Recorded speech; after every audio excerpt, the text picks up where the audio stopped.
Incertezza della guerra, shock energetico e instabilità politica sono la zavorra del sistema che regge nonostante le difficoltà. L'allarme degli industriali di Padova e Treviso dopo i dati di produzione del secondo trimestre. Così non durerà a lungo. Lo stato di siccità resta grave, ma per il Po c'è una prima buona notizia. Per la prima volta da inizio estate le portate tornano in linea con i minimi mensili storici ed il cuneo salino arretra. Pensiamo alla piccola Maria ogni istante, preghiera e giustizia per lei. Il saluto del Gresta, la bimba morta annegata nel lago di Revine, questa mattina cerimonia di chiusura delle attività segnate dal dramma. Tragico schianto nella notte nel Rodigino, un morto e 2 feriti, a perdere la vita un 36enne del posto, alla guida l'amico un 28enne trevigiano. Aumentano i casi di febbre da West Nile in provincia di Padova, sono 49 ad oggi le persone infettate, 4 i morti, circa una ventina i pazienti ricoverati. Ad un mese esatto dalla tragedia della Marmolada siamo tornati al Passo Fedaia, dove l'aria è funesta e non solo per il ricordo di quel maledetto giorno. Il turismo vive un momento molto difficile. Giancarlo Gentilini compie 93 anni e dopo il ricovero in ospedale è pronto a tornare tra la gente con la grinta e la forza di sempre e non lesina sferzate alla politica, anche se si tratta del suo partito. Incredibile scoperta degli archeologi subacquei, trovato un allevamento di ostriche perfettamente conservate del I e II secolo d.C., collegato alla villa romana di Lio Piccolo a Cavallino, Treporti. Ben ritrovati con l'edizione del Veneto dei nostri telegiornali. Incertezza della guerra, shock energetico ed instabilità politica sono la zavorra del sistema produttivo che sta tenendo, nonostante le difficoltà, l'allarme degli industriali di Padova e Treviso dopo i dati del secondo trimestre. Così non durerà a lungo, dicono. C'è una di difficoltà, un rallentamento che si evince soprattutto nella parte export, quindi meno nella parte nel mercato interno e nel mercato italiano, più nella parte export, e questo quindi ci fa capire che l'economia sta iniziando, del nostro territorio di Padova e Treviso, sta iniziando a rallentare. Le incertezze della guerra, lo shock energetico, l'instabilità politica post caduta del governo, la tempesta perfetta sopra le imprese.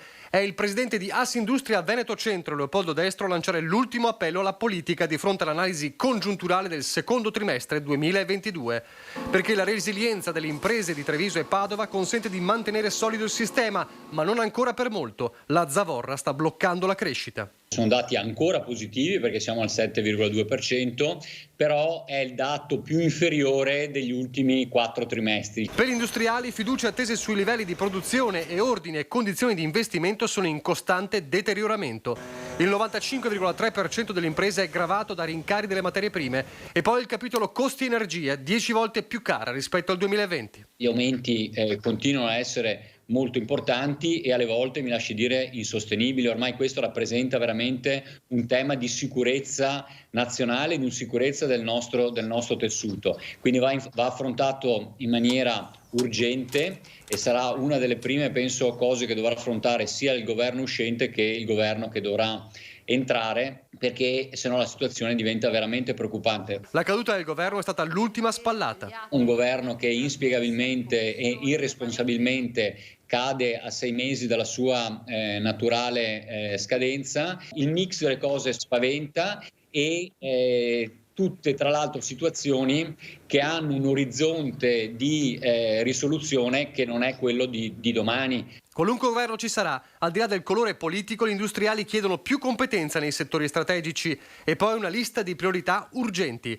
Attuare gli impegni assunti dall'Italia in Europa, proseguire senza indugio nell'opera di attuazione del PNRR per non mancare target e scadenze. E poi rientro del debito, riduzione del cuneo fiscale ed impulso agli investimenti e all'innovazione. Si chiede con urgenza un tetto al prezzo del gas e garantire la continuità delle forniture energetiche, guardando al domani per avere una maggiore autonomia energetica. Intendo quindi il gas, intendo la parte di rinnovabili e intendo anche di voler provare a ragionare anche sul nucleare di ultima generazione.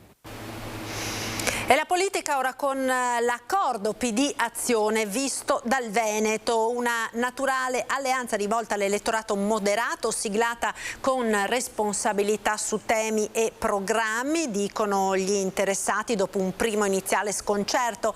Per Forza Italia invece è un accordo che ci agevola, i moderati non votano la sinistra.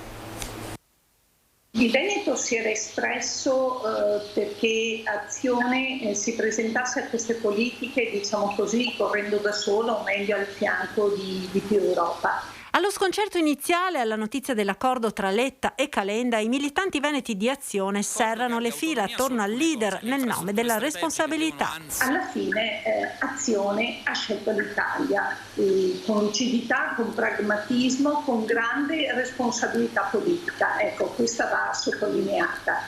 Come dice sempre Calenda, quando c'è da costruire si costruisce, e quindi pur consci che la coalizione in qualche modo ci penalizza, ad esempio in termini di percentuali di voti a nostro favore, siamo certi che questa sia la scelta giusta in questo momento. E sottolineiamo a questi che sono i primi ad attaccarci che noi non abbiamo mai fatto alleanze con populisti e sovranisti. Ecco. Il nodo è quello dell'elettorato moderato che guarda con diffidenza alla sinistra così come alla destra e a chi ha tolto la fiducia al governo Draghi, con tensioni che hanno portato alla fuoriuscita di 3 ministri da Forza Italia, con 2, Gelmini e Carfagna, che hanno aderito ad Azione. Da osservatore esterno la cosa un po' mi dispiace, perché magari qualcuno aveva visto in Calenda magari colui che poteva cercare di organizzare un centro o qualcosa del genere. Ecco, la scelta di non andare da solo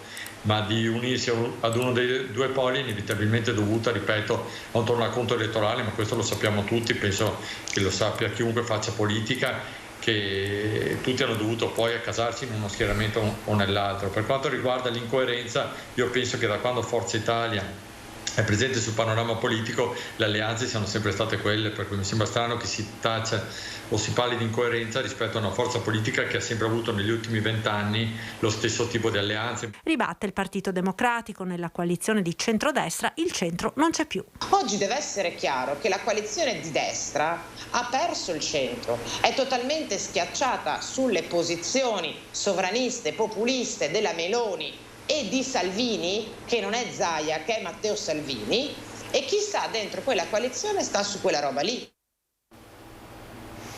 Ancora le carenze di personale all'aeroporto Marco Polo al centro delle polemiche. I sindacati hanno segnalato il caso di un dipendente al carico-scarico bagagli che si è infortunato sul lavoro dopo un tour de force di 12 ore terminato dopo mezzanotte e già ripreso alle 7 del mattino.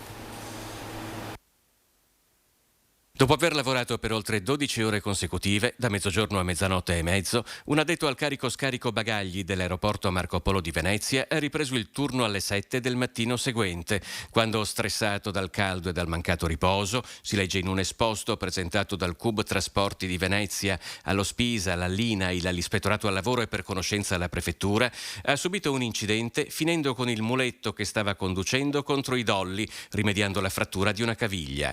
Per i sindacati sono gli effetti della mancanza di personale all'aeroporto veneziano, una mancanza già da tempo segnalata anche da Ivano Traverso, il coordinatore regionale del trasporto aereo della CIS del Veneto. Chi deve organizzare il lavoro allarga le braccia dicendo che non si trovano lavoratori e che non si trovano disponibilità. Il risultato è che mancanza di riposo e mancanza di recupero fisico crea quello che è successo, cioè un incidente che poteva essere anche più grave. I disagi si starebbero verificando anche tra gli addetti all'accettazione, che si trovano a fronteggiare le proteste dei passeggeri alle prese con ritardi o addirittura cancellazioni dei propri voli. Secondo i sindacati, le prospettive per il Marco Polo, dove si stima manchi il 30% dei lavoratori di terra, circa 500 persone, non sono incoraggianti. Persone a tempo indeterminato stanno lasciando l'aeroporto, chi non lo ha ancora fatto è perché non ha trovato l'alternativa, ma attualmente molte persone, impiegati, operai e anche quadri, si guardano attorno perché non c'è lo stimolo in aeroporto. Lo stato di siccità resta grave, ma per il Po e per la pianura padana c'è una prima buona notizia. Complici soprattutto le piogge dei giorni scorsi, lo stato idrologico del fiume migliora. Per la prima volta da inizio estate le portate tornano in linea con i minimi mensili storici del periodo ed il cuneo salino, ovvero l'intrusione dell'acqua del mare nel delta, arretra di 5-6 km rispetto alla quota record dei 40 raggiunti. Lo evidenzia l'osservatorio dell'autorità distrettuale del Po, riunitosi oggi per fare il punto sulla situazione. Quello dei livelli di portata sui minimi storici, commenta l'osservatorio, è un dato che mostra un sensibile ma comunque temporaneo miglioramento del contesto generale, in particolar modo se comparato alle analisi effettuate nella precedente riunione. Confermate comunque le misure cautelative negli impegni della risorsa idrica in modo da sostenere le portate di Magra e la presenza di flussi sufficienti lungo tutto il corso del Po sino alla foce. A Vittorio Veneto oggi il saluto del GREST alla piccola Maria, la bimba ucraina morta annegata nel lago di Revine. Preghiamo per la piccola Maria, pensiamo a lei ogni istante. Si limita a poche parole la suora che si trova all'ingresso del campus San Giuseppe, dove oggi si chiude l'attività del GREST 2022. I bambini dicono che Maria li guarda dal cielo, spiega la suora che assieme agli animatori aveva accompagnato i bambini al lago di Revine.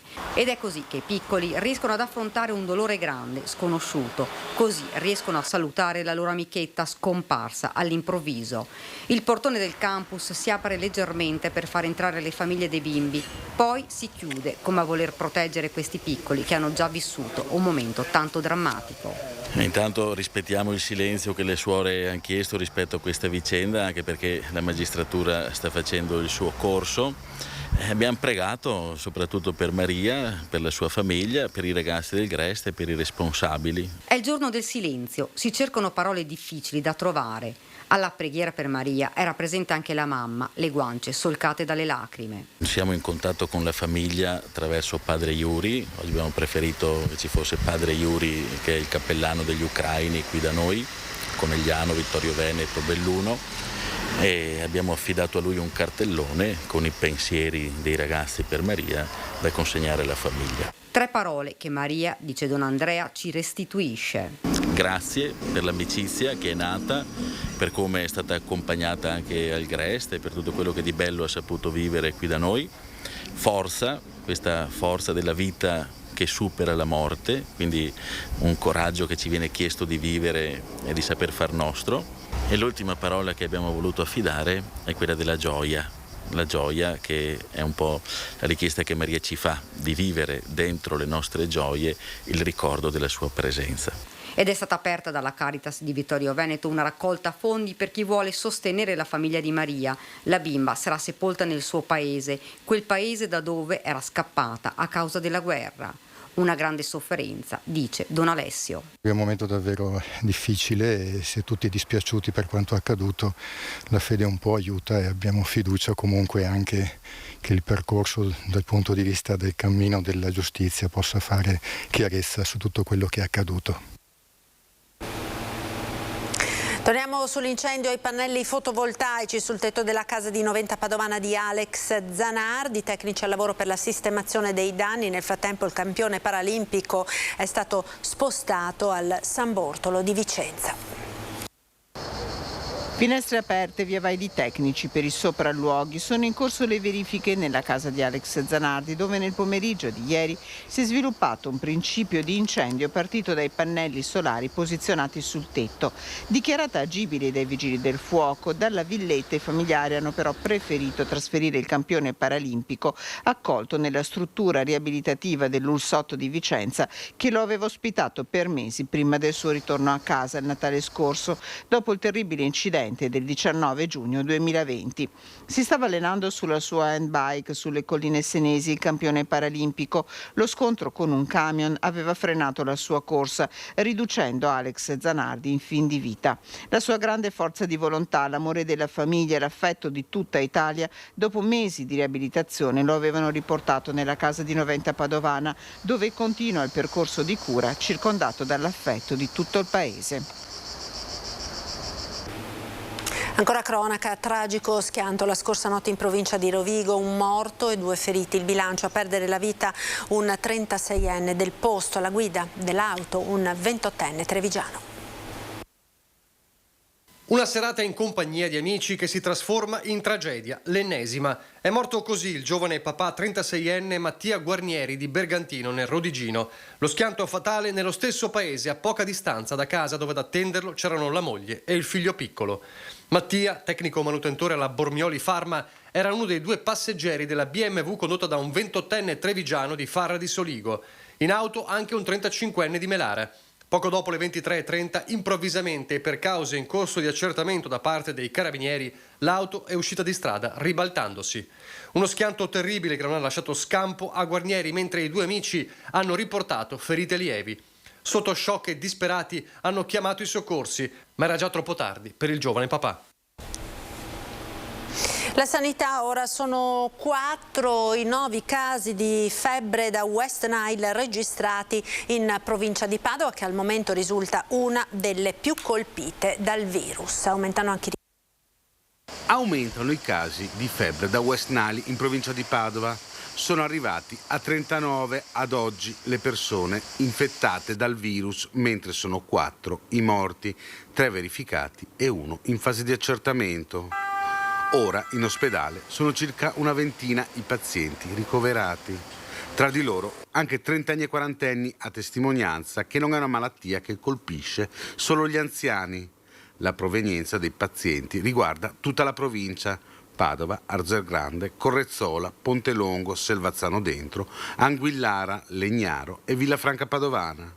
Un virus che sta soppiantando i ricoveri per Covid, almeno nel reparto di malattie infettive. La direttrice Anna Maria Cattelan, infatti, sottolinea come questo virus stia impegnando molte energie nel reparto. Il consiglio che dà è di consultare subito l'ospedale o un medico in casi di febbre alta, cefalee, vomito e smarrimento. Un mese fa la tragedia della Marmolada, oggi siamo saliti al Passo Fedaia, dove l'aria è funesta e non solo per il ricordo drammatico di quel giorno maledetto. Un buco enorme che oggi sembra un dente cariato, simbolo della tragedia accaduta un mese fa sulla Marmolada, il cui ghiacciaio continua ad essere sorvegliato speciale. È impressionante veramente, perché vediamo proprio che la natura si sta modificando tanto. È qualcosa di brutto, nel senso, io poi sono sciatore, in effetti quanti ghiacciai hanno questi problemi che si sciolgono, poi si staccano, insomma è un problema. C'è un elicottero che si alza in volo attorno a mezzogiorno dopo l'ennesima mattinata di ricerche di ulteriori reperti di quella domenica terribile, difficile da dimenticare, tanto più da comprendere. Una cosa indescrivibile, veramente, sì. Non so come potranno dimenticare una cosa del genere. L'attenzione resta massima. Il 17 luglio si è palesato un nuovo crepaccio sulla destra orografica del massiccio, della larghezza di circa 200 metri per uno spessore fra i 25 e i 35 metri, segnale che la distesa di ghiaccio resta instabile, perciò tutta l'area resta interdetta. Ci sono le ordinanze del comune di Canazei che bloccano il transito verso la strada del Lungolago e il sentiero che conduce a Capanna Ghiacciaio. Un mese dopo la tragedia, qui si patisce moltissimo, soprattutto patiscono le attività economiche che da un mese a questa parte lamentano delle perdite che si aggirano attorno al 50%. C'è stato un bruschissimo calo nella prima settimana, che ovviamente ci sta anche, però poi appunto diciamo la metà rispetto a una stagione normale, no? E che io tra quelli della zona sono ancora forse un po' il più fortunato perché sono vicino alla diga. Insomma è un bel casino. in stagione, perché noi lavoriamo principalmente con luglio e agosto. Da una prima lettura delle ordinanze di Canazei sembra che la Marmolada sia totalmente chiusa e infatti non ci sono più i turisti che ogni anno, numerosissimi e da ogni parte del mondo, affollavano le terre alte bellunesi. La Marmolada ha una circonferenza di oltre 40 km, è grande, parte a Malgacciapela e arriva fino a Canazei, tutta Marmolada. È tutto aperto fuorché la parte del ghiacciaio. Gira desolatamente a vuoto la seggiovia che porta al Passo Padonna, che è aperto, come è aperta Malgacciapela, la sua funivia, la strada del Fedaia e tutte le attività di ristorazione e ricettive, malghe comprese. È vero che potrebbe aggirarsi attorno al 50% la perdita rispetto all'anno scorso? Io credo che sia al 50%, penso che anche la stessa funivia si avvicini a quelle percentuali là. Addio commosso a Padova il professor Luigi Zanesco, il padre dell'oncoematologia pediatrica, morto sabato scorso all'età di 87 anni. Tutte le donazioni saranno devolute all'AIL, l'associazione italiana contro le leucemie, da lui fondata. La bara coperta di fiori bianchi, il feretro di Luigi Zanesco, il padre dell'oncoematologia pediatrica scomparso sabato all'età di 87 anni, un grande uomo prima che un grande maestro, scortato a spalla nel cortile antico per l'omaggio dell'Alzabara che l'Università di Padova tributa ai suoi docenti, il passo scandito dalla campana della Torre del Bo.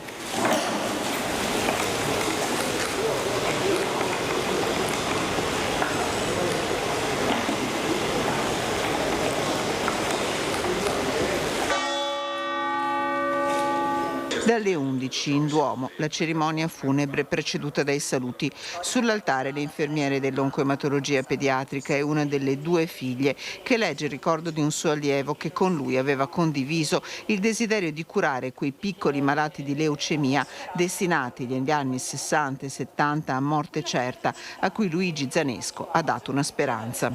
Caro prof, ho incontrato tanti professori nella mia vita, ma solo lei è stato il prof, con la P maiuscola, perché oltre al titolo accademico aveva quelle qualità di umanità, semplicità, empatia e saggezza che lo rendevano un maestro di vita. A celebrare il funerale il presidente dell'AIL di Padova, Don Marco Eugenio Brusutti, che nell'omelia ha ricordato un uomo di grandi valori. Con lui perdiamo una delle voci più nobili e cristalline della nostra medicina, quella che nasce dal Gesù medico. Con San Girolamo allora diciamo è un grande dolore averlo perduto, ma ti ringraziamo Dio di averlo avuto. Arrivederci in paradiso, professore. Il professor Zanesco riposerà nel cimitero di Asolo, sua città natale, partendo da Padova per l'ultima volta. Il cielo si è colorato di palloncini bianchi e rossi. Giancarlo Gentilini compie 93 anni e dopo il ricovero in ospedale è pronto a tornare tra la gente della sua Treviso con la grinta e la forza di sempre.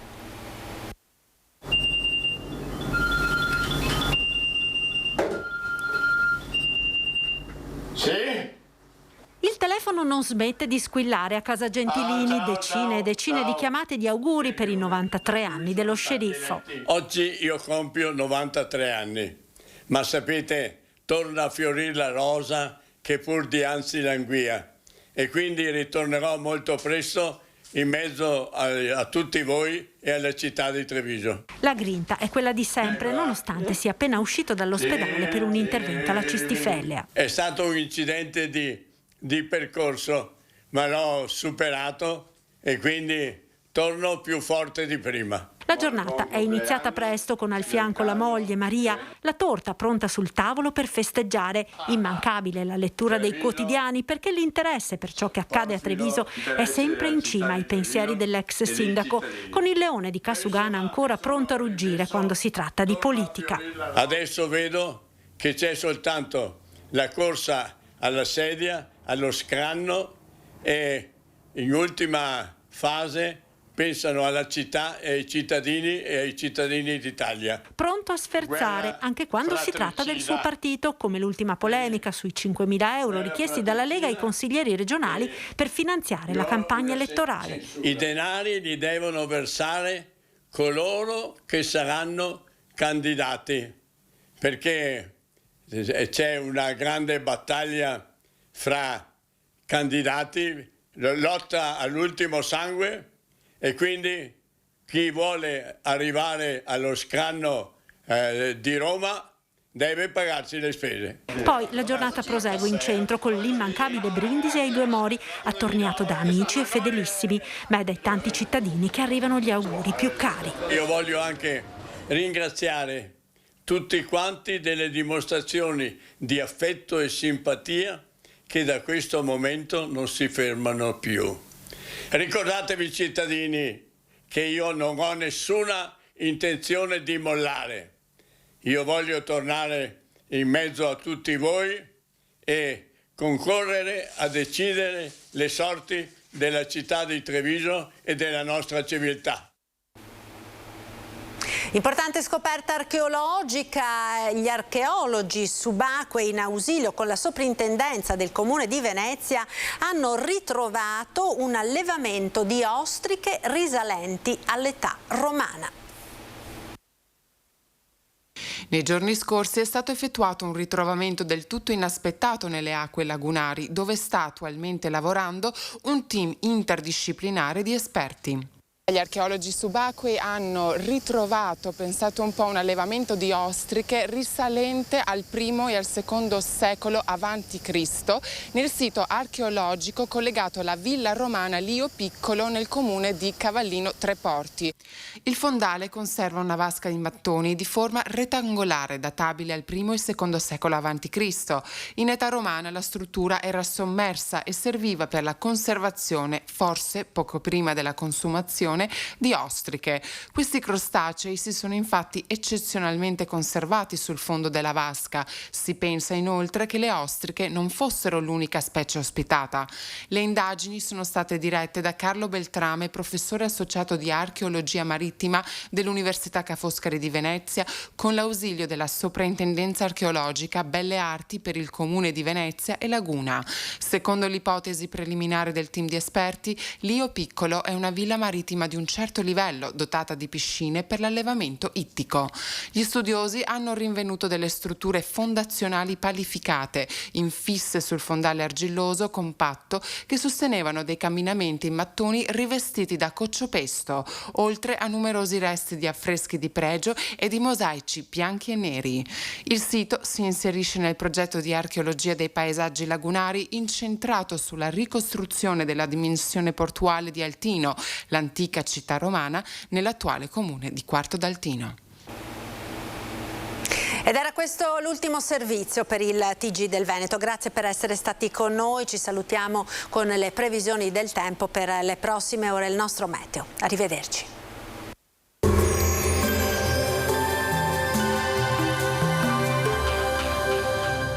Cooperativa Agricola Volpago offre carne fresca di prima qualità. Ci trovi a Volpago del Montello, Pieve del Grappa, Tre Baseleghe e presso lo spaccio del contadino a Dolo e Massanzago.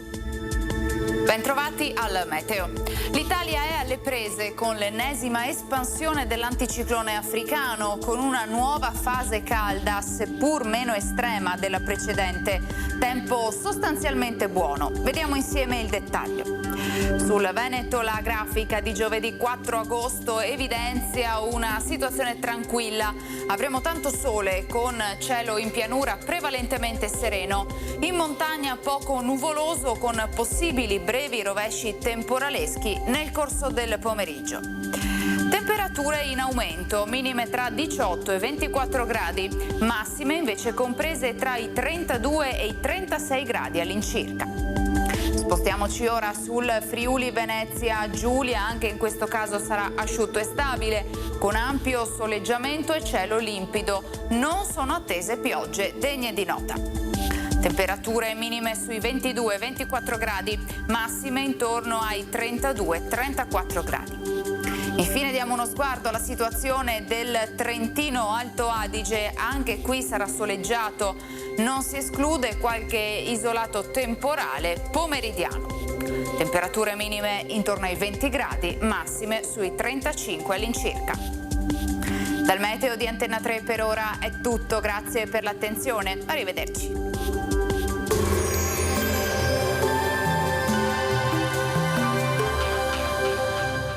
Cooperativa Agricola Volpago offre carne fresca di prima qualità. Ci trovi a Volpago del Montello, Pieve del Grappa, Tre Baseleghe e presso lo spaccio del contadino a Dolo e Massanzago.